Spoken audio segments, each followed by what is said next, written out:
Your inner being is not an idea. We would call it an inner idea. It's an inner being, an inner beingness. Your inner being bees. Your inner being is consciousness who bees. Consciousness who is life, who is eternal, who bees. So this inner being has taken all of the expansion that you've offered it through the living of life and is not holding back ever like you may be. So when you're beating the drum of justification or defense or rationalization, well, I feel this way because that happened to me and it shouldn't have happened to me, and that was an injustice that should not have happened, and so I'm just going to stand here in my righteous indignation and join others in my protest against the government or in my protest against this absurd policy that has just happened at work. Do you know they gave us a bonus and then they took it back? It's just ridiculous that they're making all that money and they're not giving nearly enough of it to me, and I'm working so hard and I don't think they are. That righteous indignation is justified maybe, and maybe everybody in your company and beyond would agree with you, but your inner being isn't agreeing with you, and that's the only agreement that is ever important to you. Your inner being stays in a place of positive expectation. No, not positive expectation, because expectation implies it is something yet to come. In positive beingness, because your inner being bees there and does not deviate from it. But when you aren't up to speed with your inner being, then you feel the deviation, and that's what negative emotion. Light, slight, severe, strong, that's what negative emotion is. It's your indicator that you're not up to speed with your expansion. Now, negative emotion, we think it is such a wonderful thing because negative emotion is your indication of two things. First, you're not up to speed, and you might say, well, just soon not know that. We say, no, really, you want to know that. It's like putting your hands on the hot stove. Oh, ouch, you say, ouch. Could you please just put Novocaine in my fingers so that that is not such a painful experience? And we say, not really a good idea, because you really want to know if you're touching a hot stove before it goes further than you want it to go, don't you? And so the negative emotion is the same thing. You want to be sensitive to it so that you can benefit from the guidance it is giving you. So negative emotion is telling you two things. It's telling you first that you're not up to speed, but it's telling you something else really, really important that we so want you to hear. It's telling you you have expanded, the bigger part of you has expanded beyond where you're practiced. Don't you like knowing that? I have expanded beyond what I have learned to allow.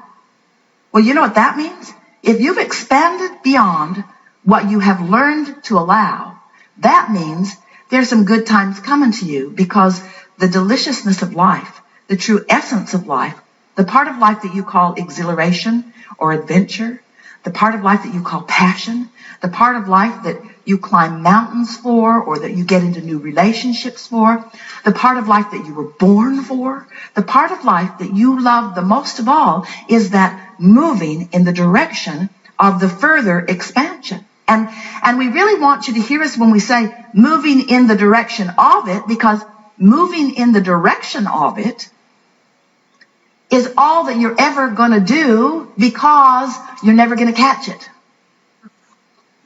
Oh. That doesn't seem right. I'm never going to catch up with who I am. Not really. Because there will always be more that will cause you to expand. And so if you can come to the place where you savor the problem as deliberately and deliciously as you savor the solution, now you're rocking and rolling. Because you can't have a solution without a problem, and you can't have expansion without asking, and you can't ask without contrast, and you can't be alive without that. You can't be here in this physical format without life causing you to know more clearly all day, every day, what you would prefer. So you got that, didn't you? Do you understand that? Can you hear us clearly? Do you understand that the vibration of a question and the vibration of an answer are different frequencies? But the answer is born from the question. Do Do you understand that the frequency, the vibrational frequency of a solution is different than the frequency of the problem? But they are tied together in this vibrational wave. In other words, they are equal parts of the same concept. It's why humans talk about duality. We don't follow that conversation too fully because it takes you off on all kinds of wild goose chases. But it is so nice to know that you are constantly expanding and that everything you feel, no matter what, is about one thing and one thing only. It's about your personal, in this moment of the feeling, vibrational relationship with that expanded version. Sometimes over the years, Esther has said, as she's standing in a place not feeling so good, and as she's been listening to us long enough to know that the worse she feels, the better we feel, what's up with that? If you were really a non-physical entity that was worth its salt, you'd have empathy for me and you'd come over here and comfort me. And we say, that's the thing that you got to understand and accept and come to adore about your inner being. Your inner being takes the expansion and holds that place marker for you so that you can come into vibrational frequency with it. That's what guidance system is.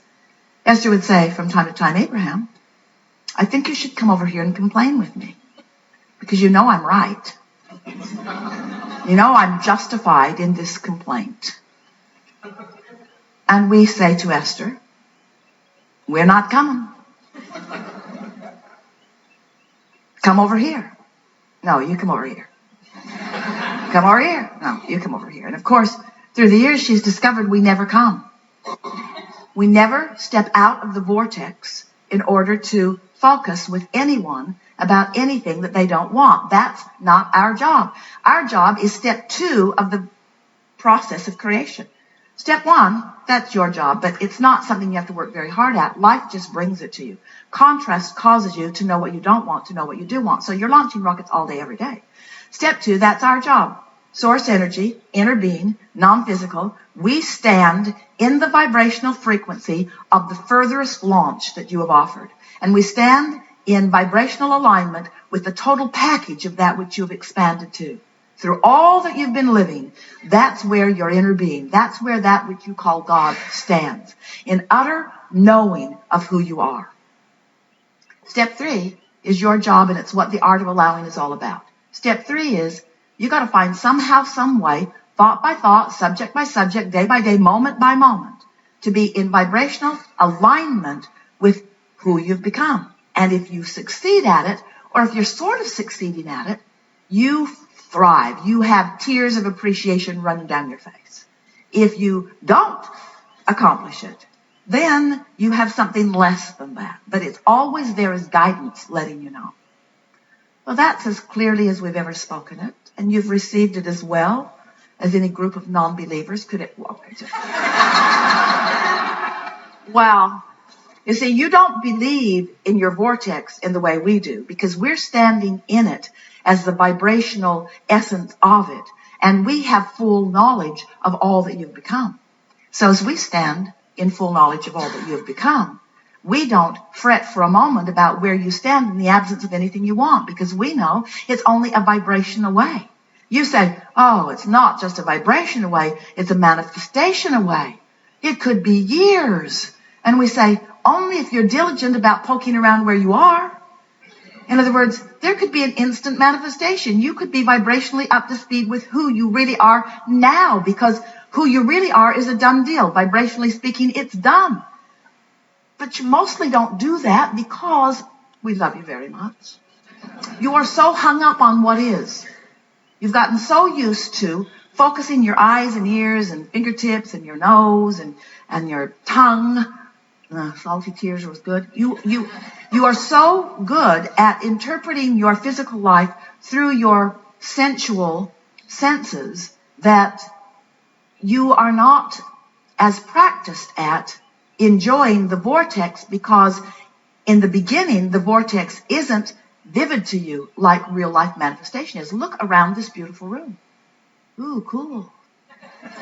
Look around this beautiful room. In other words, there is so much to enjoy in an environment like this. You get to hear this beautiful voice, infinite intelligence, letting you know who you really are.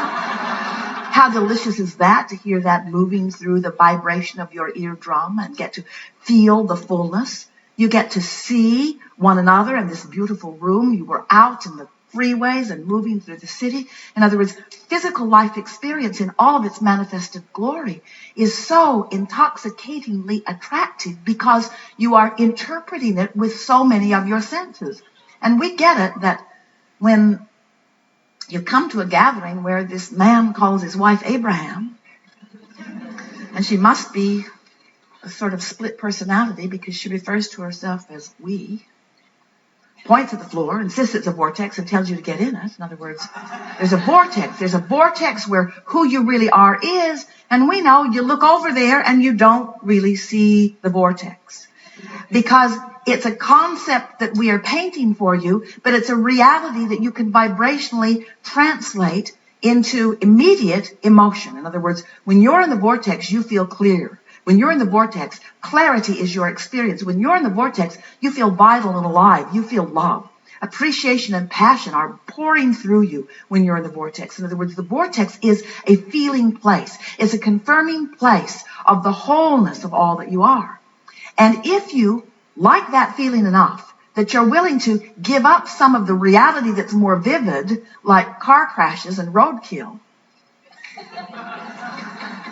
well, we're just kidding, because we know there are a lot of things that are beautiful in your world, but there are some things in your world that aren't so beautiful that you still look at because you feel compelled to look at anything that is manifested because it is reality, and you think that because it is reality that it deserves your attention, and we say some of it does, but some of it doesn't. Don't let the fact that it's reality be the compelling reason that you're looking there instead of feeling your way into the vortex.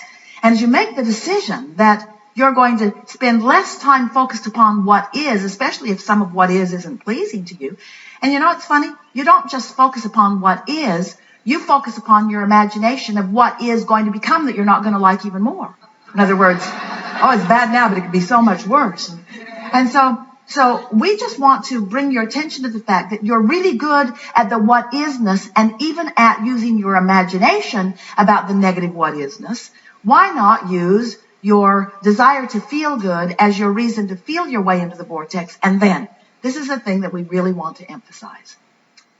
When you care about how you feel, your vortex will affect, it will cause, it will facilitate a manifestation.